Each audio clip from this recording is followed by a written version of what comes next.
much-needed 31-0 shutout of the Raiders. Jalen Hurts rebounded from his 4-interception performance against the Chargers last week, throwing for 3 touchdowns, no interceptions in the win on Sunday. Here's Jalen Hurts on his performance. Everybody's watching. It just comes with it. And it hasn't changed.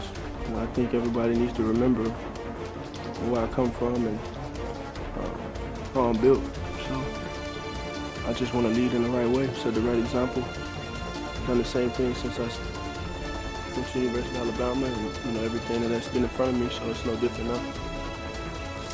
We welcome in Peter Schrager, who joins us now. Peter, how much stock are you putting into Jalen Hurts' performance yesterday? Good morning, everybody. I put a lot of stock. Peter? Jalen Hurts' performance yesterday. What's up? Could you hold on for a second, please? Could you hold on? Why the hell is Peter Schrager? No, it's not you, Peter. It's not your fault. Why is it that you look like you at the Oscars? What the hell is that background? Don't he look like he at the Oscars? What's up with that, Peter? What's going on, bro? You look like you at that, like for the Golden Globe Awards or something. That's how that looks. I'm about to interview Sydney Sweeney on the red carpet. Let's go. I'm here in Go ahead, lovely man. Pittsburgh. This is the curtain situation in Pittsburgh, and it's a very formal affair. Okay. I'm on first take on a Monday morning, and I feel great about it. All right. Truth of the matter is this with Jalen Hurts. The Barbarians were at the gate. Barbarians were at the gate. Now that reference, Ted Forsman made that reference over a hostile takeover of RJR Nabisco in a famous book, but it really goes back to the Romans. And when you come and you put your best and you try to keep out those outside armies. In Philadelphia, the outside armies might have been the local radio station talk show hosts. It might have been some of us talking heads on some of these ESPN shows. It might have been the Dallas Cowboys and the surging narrative that they were coming. But there is no one who can deny that things were at a very turbulent point going into this week. And on the first play of the game, Saquon Barkley goes for 1 yard, and you can almost hear on the national broadcast a bit of discontent in that crowd. Here we go again. Because you better believe the Boo Birds were ready. And then from that point on, they went 13 plays, 67 yards. They ate 7 minutes of clock. They went 4 for 4 on third down conversions. They were under center. They were in tempo. Jalen Hurts had his best day of the season. They went 31-0, and it's an absolute romp with a balanced offense, 12 rushing first downs, 12 passing first downs. He threw 3 incompletions, and one of them was a surefire touchdown that Dallas Goedert just happened to drop. The Barbarians were at the gate, and Cam and Stephen A., they kept them at bay. And to me, in that market, with what this week's narrative would have been, that was an enormous performance from Jalen Hurts. The Barbarians are at the gate, brother? No, the Raiders were your doormat to walk over. It's like the Raiders has played, well, we have this analogy in football, it may be in sports too, but don't be the homecoming game.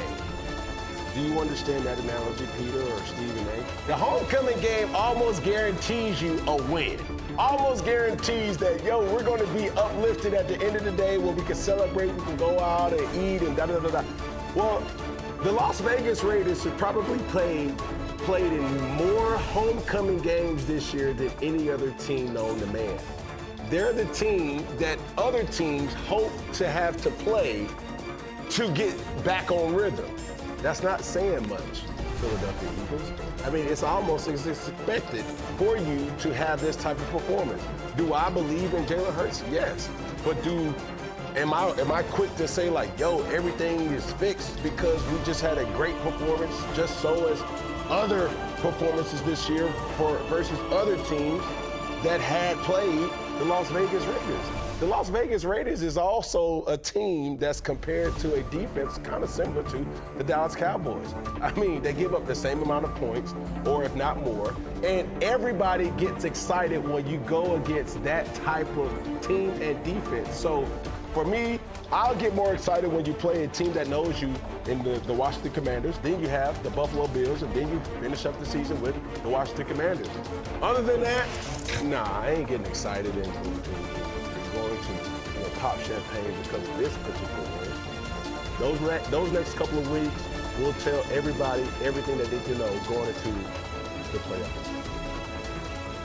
Here's the deal, y'all. The question here is how much stock do you put in Hurts' week to team performance?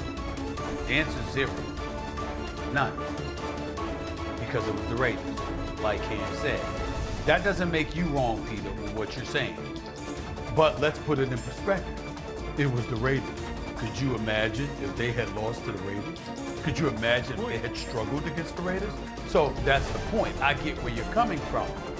And ladies and gentlemen, that was with the Raiders. Under normal circumstances, a team that absolutely stinks. Okay, with Geno Smith at quarterback. Yesterday, it was Kenny Pickett. 15 of 25 for 64 yards. The Las Vegas Raiders had a grand total of 75 yards of total offense. Does anybody understand how alarmingly pathetic that is? As bad as we knew this team to be, you're still in the National Football League, and you register 75 yards of total offense against the Philadelphia Eagles team that didn't even have Jalen Carter in the lineup. 75 yards. That's what the Raiders are. So they stink. We all know it. They're awful. The likelihood is that Pete Carroll doesn't need to be there. The man is the oldest coach in the NFL at 74 years of age. There comes a point in time when it's your time. Okay, and we get that. And they clearly need a new quarterback. They need a lot of stuff. And Max Crosby, show some compassion for the man and ship him out of town. Get him anywhere but there, okay? They say what happens in Vegas stays in Vegas.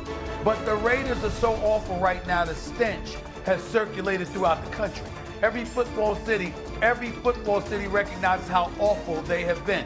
Put Tom Brady in charge, Mark Davis, just hand over the whole, I don't care about him being just a part owner, hand over football operations to Tom Brady, okay? Not that you can, because he's not gonna leave the job that he's got at Fox paying him over $37 million to run the damn Raiders. He ain't stupid at all.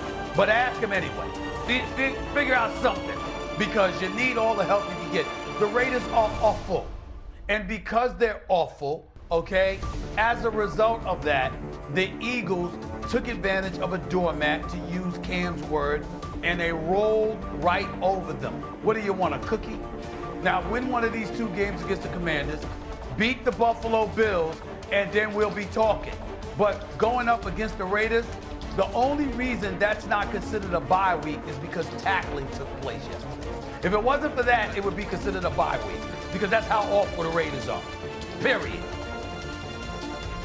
The 75 yards was the least yards the Eagles team has given up since 1954. So I hear you. That's as much about the Eagles as it is about how inept the Raiders are. And if you got Brock Bowers and Max Crosby on a team and neither one of those guys make an impact, you're at a real low. I will say this. The narrative going into this game on this show and on others was Lane Johnson's out. Kenny Pickett, I don't know, maybe he knows their defense from being on the team last year as the backup quarterback. Like, there were Tanner McKee phone callers on WIP last week. Like, I want to see Tanner McKee, the backup. So, yes, they beat up a doormat. And yes, it was a homecoming match. And yes, I agree with you. This version of the Raiders is as bad of a Raiders team that I have seen since the Jamarcus Russell era. It is terrible. It is inexcusable to put that on an NFL football field. That said, they got right.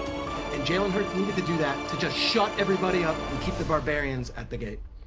If Peter's at the Oscars, he wins most positive and compelling Eagles take of the day. But let's look over to the Bengals.